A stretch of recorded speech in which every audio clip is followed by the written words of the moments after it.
Good morning, ladies and gentlemen. Welcome to our political discussion.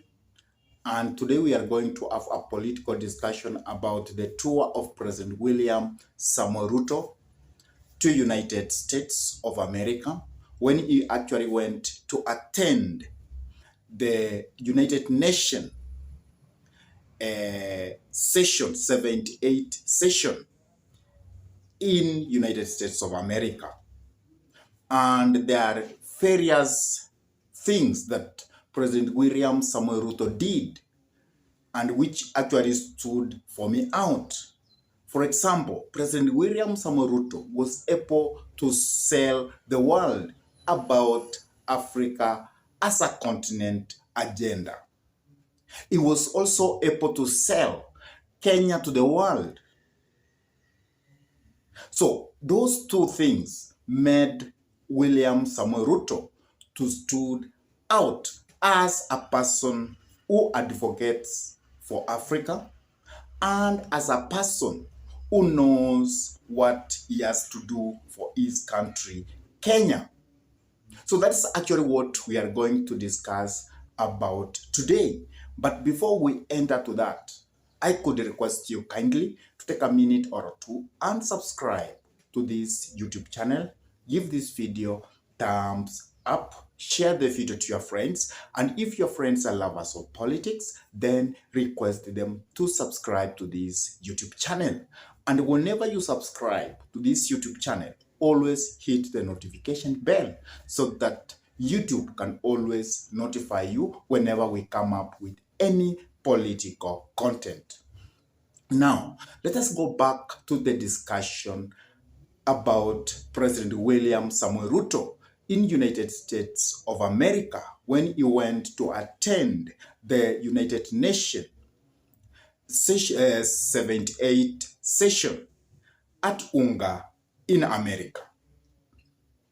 President William Samoei Ruto did very well to sell Africa to the world because he articulated how Africa is being affected by unfair global financial institution.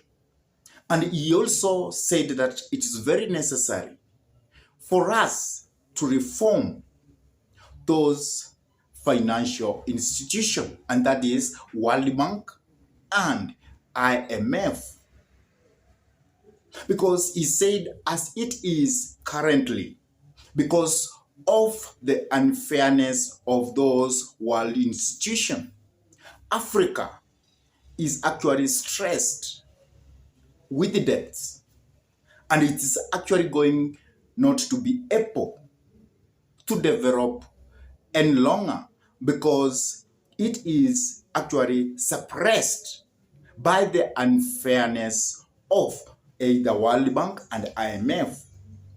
Because you will find that African nations, whenever they go to borrow from IMF or World Bank, they borrow with exorbitant interest, which makes them unable to pay that kind of loans back. And that is why Africa is lagging behind in terms of development. So William Samoei Ruto articulated that very well, and he said that even those loans in African nations, they should be rescheduled.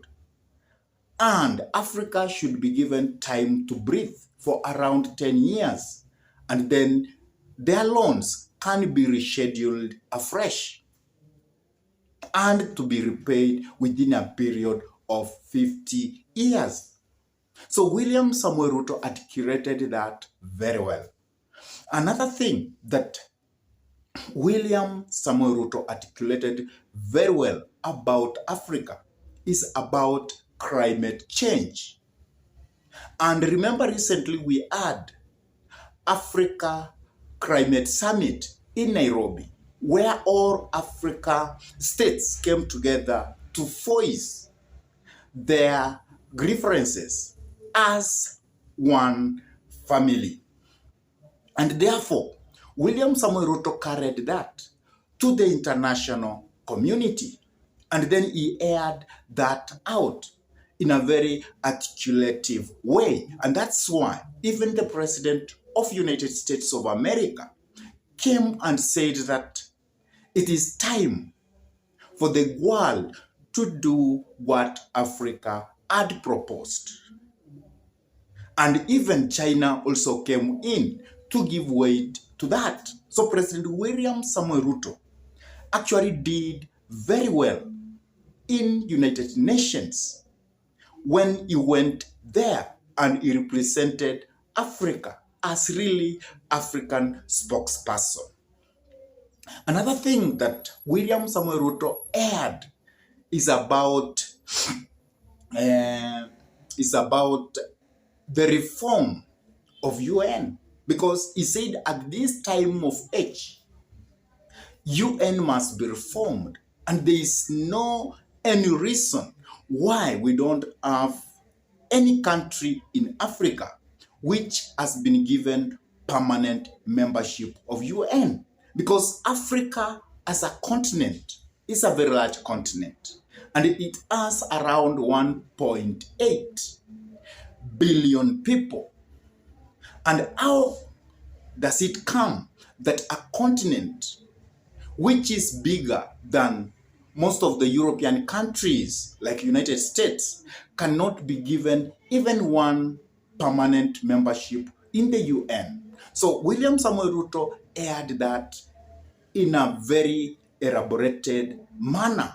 And even the big countries, that means from Europe, China, they also came in to say that surely we have a need to reform what we call United Nations so that Africa can have one or two permanent membership to the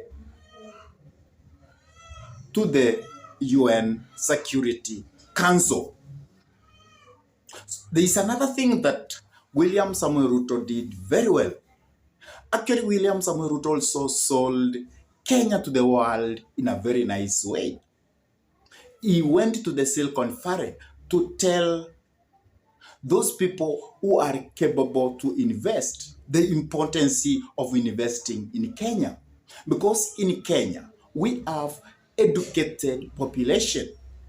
We have enough labor force in the Republic of Kenya. We have technological advancement in Kenya. And that's why he told the investors at the Silicon Valley that they need to come to Kenya so that they can invest in Kenya. For them to invest in Kenya, that means they will be able to reach the entire continent of Africa. So William Samuel Ruto did that very, very well. And I can say that no president has actually done what President William Samuel Ruto did when he went to United States of America for the United Nations Assembly. So kudos to President William Samuel Ruto. I don't know what's your take about all that. What really stood out for you with President William Samuel Ruto? Please drop your comment in the comment section below. And if this is your first time to bump into this YouTube channel, I request you kindly to take a minute or two and subscribe to this YouTube channel. Give this video a like, share the video to your friends, and if your friends are lovers of politics, then request them to subscribe to this YouTube channel. And whenever you subscribe, always smash the bell button. And for those ones who have actually subscribed to this YouTube channel, I cannot be tired to tell you always thank you, because you always give us the inspiration to continue coming up with this kind of political analysis. And with that, I say thank you until we meet in our next political conversation.